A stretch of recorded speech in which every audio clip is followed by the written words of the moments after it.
Hello students, मैं Patel sir NGM inter college राय से। इस वीडियो में हम लोग रसखान का जो ये अंतिम सवैया है जो आपके किताब में दिया हुआ है या प्रश्नों में, कुल वैसे उनके 7 सवैया हैं, तो 6 सवैयों का इसमें जिक्र है, क्योंकि वही जो प्रश्न दिए होते हैं उन्हीं प्रश्नों में से कोई एक बोर्ड की परीक्षाओं में आ जाते हैं। तो इसको हम लास्ट पढ़ेंगे। तो मोर पखा सिर ऊपर रखियों, गुंज की माल गले पहिरौंगी, ओढ़ पीताम्बर लय लकुटी, वन गोधन ग्वारन संग फिरौंगी, भावते ओही मेरो रसखान, सो तेरे कहे सब स्वांग करौंगी, या मुरली मुरलीधर की, अधरान धरी अधरान धरौंगी। ये आपका सवैया है। संदर्भ लिखने के लिए आप याद ही लगवा, आपको संदर्भ लगभग याद ही हो गया होगा किस तरह संदर्भ लिखना होता है।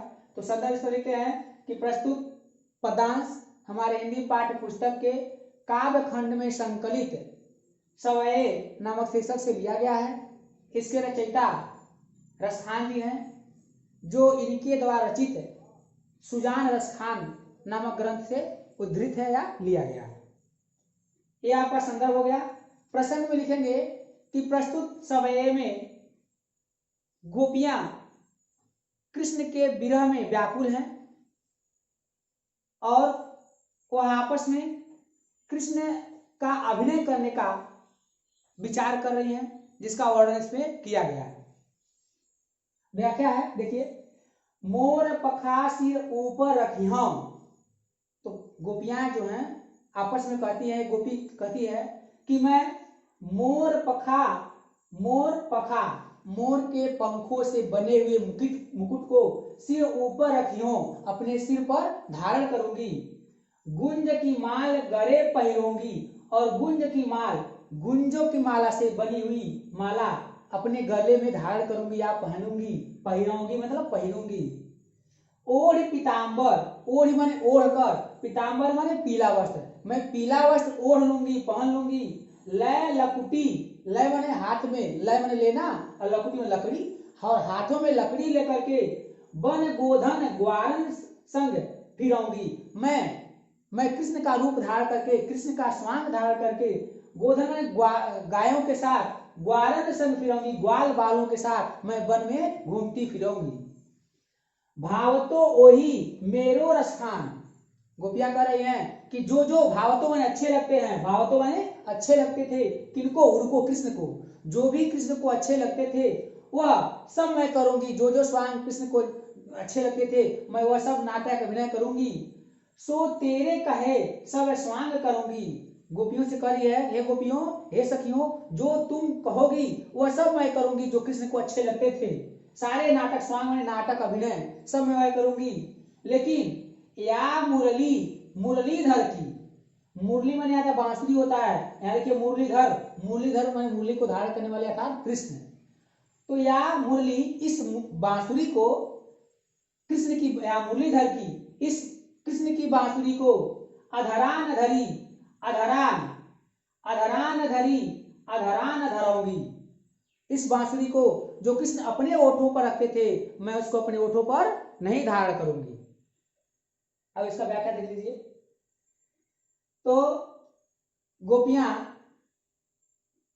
कृष्ण का अभिनय करने के लिए एक दूसरे से कहती हैं, एक सखी दूसरे से गोपी से कहती है कि हे गोपी, मैं तुम्हारे कहने पर अपने सर पर मोर के पंखों से बनी हुई मुकुट धारण करूंगी, गले में गुंज के फूलों से बनी माला को धारण करूंगी या पहनूंगी, पीला वस्त्र पहनकर मैं हाथों में लकड़ी लेकर के, छोटी लकड़ी लेकर के, ग्वाल बालों और गायों के साथ जंगलों में घूमती फिरूंगी। जो भी कृष्ण को अच्छे लगते थे वह तुम्हारे कहने पर मैं सारे स्वांग, मैं सारे अभिनय करूंगी। लेकिन वह बांसुरी जो कृष्ण अपने होठों पर रखते थे और होठों पर रख करके बहुत सुशोभित होते थे, मैं उस बांसुरी को अपने होठों पर नहीं रखूंगी, क्योंकि गोपियां उस बांसुरी को अपना सौत मानती हैं, इसलिए वो उस सौत को अपने साथ नहीं रखना चाहती हैं, वो कृष्ण की बांसुरी को अपने होठों पर धारण नहीं करना चाहती हैं। इस प्रकार देखिए, ये भाषा, ये आपका व्याख्या हो गया। भाषा में देख लीजिए काव्यगत सौंदर्य में भाषा जो है, पहला जो है ब्रज भाषा है। अभी रसखान की जितनी भी रचनाएं आपके सिलेबस में है वो सारी ब्रज भाषा में लिखी गई है। गुण है, माधुर्य गुण है, छंद सवैया है, और रस है श्रृंगार रस है। यहाँ अनुप्रास अलंकार है, यहाँ देख लीजिए, यहाँ देखिए गोधन ग्वारन, यहाँ देखिए सब स्वांग करोगी,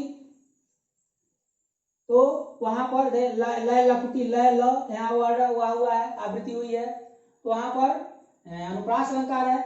और इस लाइन में या मुरलीधर की, यहाँ देखिए या मुरली और यहाँ भी मुरलीधर, तो इस मुरली का अर्थ बांसुरी और इस मुरलीधर का अर्थ है श्री कृष्ण। और यहाँ देखिए अधरान धरी, अधरान धराऊंगी, तो यहाँ देखिए अधरा माने ओठों पर, अधरान माने अधरा, अधरा माने ओठों पर, अधरान, अधरान माने यहाँ भी क्या होता है, बांसुरी होता है। तो इस प्रकार यहाँ यमक अलंकार भी है। कई शब्द यहाँ बार बार आए हुए हैं, मुरली मुरलीधर, तो यहाँ क्या है भिन्न भिन्न, अधरान अधरान, तो भिन्न भिन्न है, तो इसलिए यहाँ यमक अलंकार का भी वर्णन दिखाई पड़ रहा है।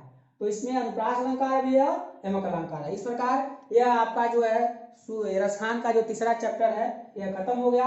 अब अगला चैप्टर हम लोग चौथा जो है शायद बिहारी लाल का आपका, हम अगले वीडियो में बिहारी लाल की रचनाएं हम उसमें हम पढ़ेंगे।